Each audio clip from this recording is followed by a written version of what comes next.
यह उस जमाने की बात है जब हरिपुर नाम के गांव में बीतू नाम का एक युवक अपनी पत्नी छम्मो के साथ रहता था।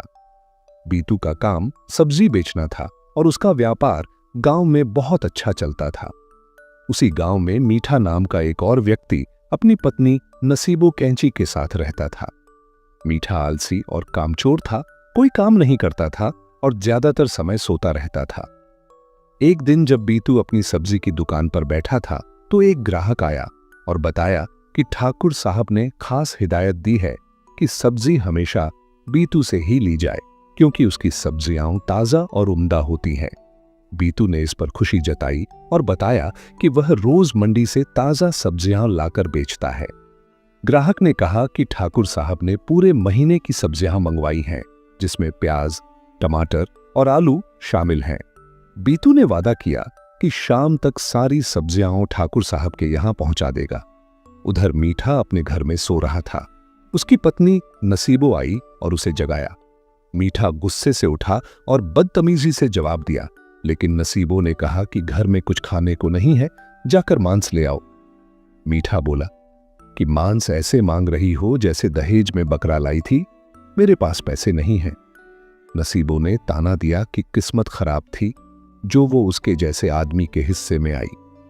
फिर कहा कि अगर मांस नहीं ला सकते तो सब्जी ही ले आओ। मीठा सब्जी लेने के लिए बीतू की दुकान पर पहुंचा और थोड़ी सब्जी मांगी। बीतू ने बताया कि बैंगन तो मिल जाएंगे, लेकिन प्याज खत्म हो चुकी है क्योंकि वो पहले ही ठाकुर साहब के लिए रख दी गई है। मीठा बिगड़ गया और बदतमीजी करने लगा। बीतू ने शांति से जवाब दिया, लेकिन मीठा गुस्से में दुकान से चला गया। घर जाकर उसने नसीबो को सारी बात बताई। नसीबो ने सुझाव दिया कि बीतू की दुकान के सामने अपनी सब्जी की रेहड़ी लगाकर उससे कम कीमत में सब्जी बेचे ताकि उसके ग्राहक छिन जाएं। मीठा को यह तरकीब बहुत पसंद आई और उसने अगले ही दिन से काम शुरू कर दिया।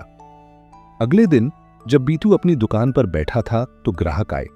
जैसे ही बीतू ने आलू का रेट बताया, मीठा जोर से चिल्लाया कि उसके पास आलू सिर्फ 20 रुपये किलो हैं। ग्राहक उसकी तरफ चले गए। मीठा हर सब्जी के साथ ऐसा ही करता रहा और इस तरह शाम तक उसकी सारी सब्जियां बिक गईं, जबकि बीतू की सब्जियां हाथ में रह गईं। बीतू उदास होकर घर आया और छम्मो को सारी बात बताई। छम्मो ने चिंता से सुना और कहा कि अगर ये सिलसिला ऐसे ही चलता रहा तो नुकसान होता रहेगा। फिर उसने सुझाव दिया कि चूंकि गांव में कोई मांस नहीं बेचता, बीतू मांस की दुकान खोल ले। बीतू को यह विचार पसंद आया, लेकिन उसने कहा कि ईद करीब है और बकरा महंगा मिलेगा।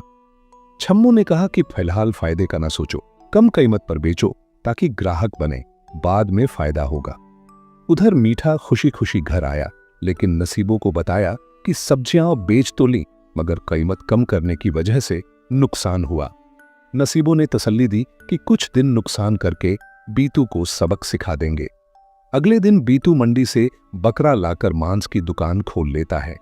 उचित कीमत पर मांस बेचने की वजह से सारे ग्राहक उसकी तरफ आने लगते हैं। मीठा सोचता है कि बीतू ने अच्छा कदम उठाया, अब वह अपनी सब्जियां महंगी बेचकर फायदा कमाएगा। मगर जब उसने महंगे दाम लगाए तो कोई सब्जी नहीं खरीदा और वह परेशान होकर घर आ गया। नसीबो ने उसे कहा कि वह भी मांस की दुकान खोल ले, मगर मीठा बोला कि बकरे महंगे हैं और अगर एक भी सस्ता बकरा न मिला तो नुकसान हो जाएगा। नसीबो ने कहा कि वह एक तरकीब बताएगी जिससे सब समस्या हल हो जाएगी। अगले दिन मीठा भी मांस की दुकान खोल लेता है और बीतू से भी सस्ते दाम पर मांस बेचने लगता है। सारे ग्राहक उसके पास आने लगते हैं। बीतू हैरान था कि मीठा इतना सस्ता मांस कैसे बेच रहा है। उसी वक्त गांव का मुंशी आता है और कहता है कि ठाकुर साहब ने 20 किलो मांस मंगवाया है। मीठा कहता है कि आज तो नहीं, कल सुबह दे दूंगा। मुंशी जब जाने लगा तो बीतू ने उसे रोककर अपनी परेशानी बताई। उसने कहा कि वह 1000 रुपये किलो पर मांस बेच रहा है, मगर मुनाफा नहीं हो रहा। मीठा 800 रुपये किलो पर कैसे फायदा कमाता है। मुंशी को शक हुआ और दोनों ने फैसला किया कि मीठा का पीछा करेंगे। मीठा मांस बेचकर घर पहुंचता है और नसीबो से कहता है कि कल सुबह मांस देना है, लेकिन बकरा नहीं है। नसीबो कहती है कि लाला सुपारी की झुग्गी के पास एक बकरा बंधा रहता है उसे रात को चुरा लाएंगे। बीतू और मुंशी यह सब छिपकर सुन रहे होते हैं और फौरन ठाकुर साहब को जाकर बताते हैं। ठाकुर साहब को गुस्सा आता है और वह रात में कुछ गांव वालों के साथ मीठा और नसीबों की ताक में बैठ जाते हैं।